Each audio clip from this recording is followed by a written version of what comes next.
things you must never do in a fast. Number 1. Fasting is not a Christian diet. You should not fast to lose weight, although weight loss is a natural side effect.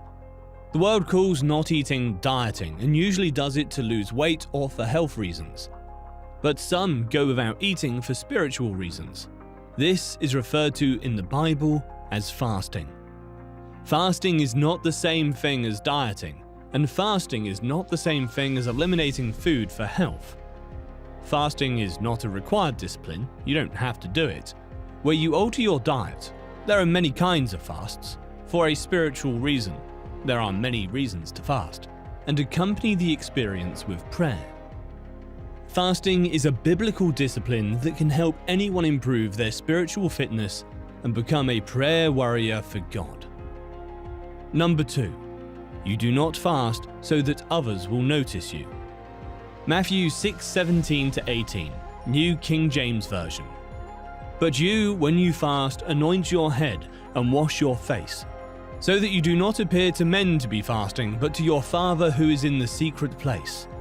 And your Father who sees in secret will reward you openly. Jesus reminded us not to make a show of our religious devotion to God. Fasting, on the other hand, is a personal commitment between you and God. Fasting can be done privately without telling anyone. Occasionally, you will participate in a public fast with your church or another individual. The purpose of fasting is not to show off your profound spirituality to others, but to focus on the needs of others. When you give up food, both enjoyable and necessary, you draw God's attention. Instead of eating, you devote yourself to secret prayer. However, if your goal in avoiding food is for others to compliment you on how spiritual you appear, then their approval will be your reward. Some people are worried about how their friends will perceive them if they fast. Will my friends think I'm weird if they find out I'm fasting? The answer is simple. You don't fast to impress your friends, and you usually don't even tell them. Number 3. Not expecting opposition. Expect opposition when fasting. When you are going into a fast, you are opposing your flesh. Expect some opposition. If there is food on your table when fasting, it will be more difficult. Do not put on Food Network on your TV. You may have to avoid some get-togethers. Food commercials on television are more appealing than usual. The same can be said for drive-through windows at fast food restaurants, including places you never considered eating. Whenever food temptations arise, pray immediately. According to contemporary authors, praying is like a hacking cough that comes and goes on an irregular basis. We should be reminded on a regular basis to pray. When you start to feel hungry, pray for the reason you're fasting. Number 4. Starting too big. Start reasonably. So if you have never fasted before, start with one meal skip fast. In the Old Testament, Jews were required to fast for one day on Yom Kippur every year. A day began at sundown and ended at sundown the following day, according to the Jewish calendar. God taught the Jews how to count their days. Start small if this is your first fast. God will honor your first step of faith, which may appear small to others but be a giant one for you. Number 5. Forgetting your heart. During a fast, God is also concerned about your heart's response.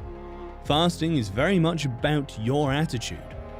Just like when a man proposes to a woman, it is not the length of his proposal that gets a yes, but his heart. Make sure your relationship with God is in good working order. God is aware of everything. Your sincerity is more important to Him than the length of your prayer. Genesis 1:5, New King James Version. God called the light day, and the darkness He called night. So the evening and the morning were the first day. Number 6. Do not rush.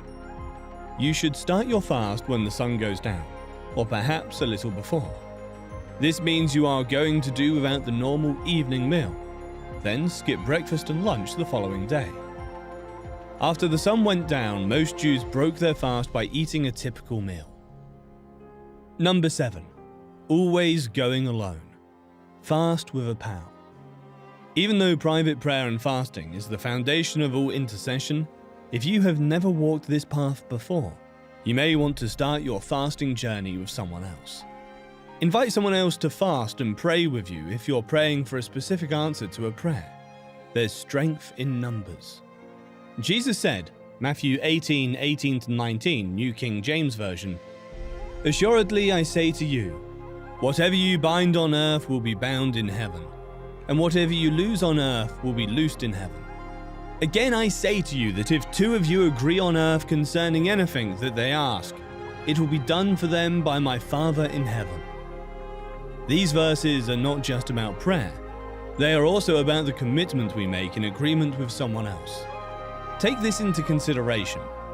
When planning a vacation with someone else, it is more memorable if you plan, dream, and share experiences together. You probably get more enjoyment from your vacation if you share it with someone else. The same is true for fasting. When you share the experience of fasting and praying together, your prayers are likely to be more focused. If fasting scares you, the strength of another person can help you get through it.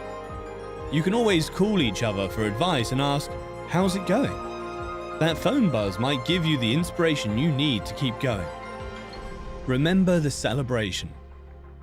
When you climb the mountain by yourself, you are doing so to prove something to yourself, and the victory is yours alone. In contrast, when you climb the hill with others, you have many people to celebrate with when you reach the top. Simply being together makes victory taste even sweeter. Number 8. Going in without a purpose. Purposeful fasting. If you're getting ready to fast, ask yourself why you're fasting. Fasting has numerous benefits. You might already have a good reason to fast. When young David went out to face Goliath, no other Israeli soldier would face the Colossus. They not only refused to fight Goliath, but each gave David a different reason to avoid the battle. But David would not be deterred. He had a compelling reason to fight this particular giant and battle. It isn't just a matter of praying and fasting. We are fasting for a reason. Are you willing to fast and abandon your pleasure? Make a list of your cause. Put it down on paper so you can see it with your own eyes. When you keep a cause wrapped up in your mind, it can become blurred or vague. You may have a general idea about why you should fast right now, but take the time to write down your reasoning. It will sharpen your focus if you see it written down.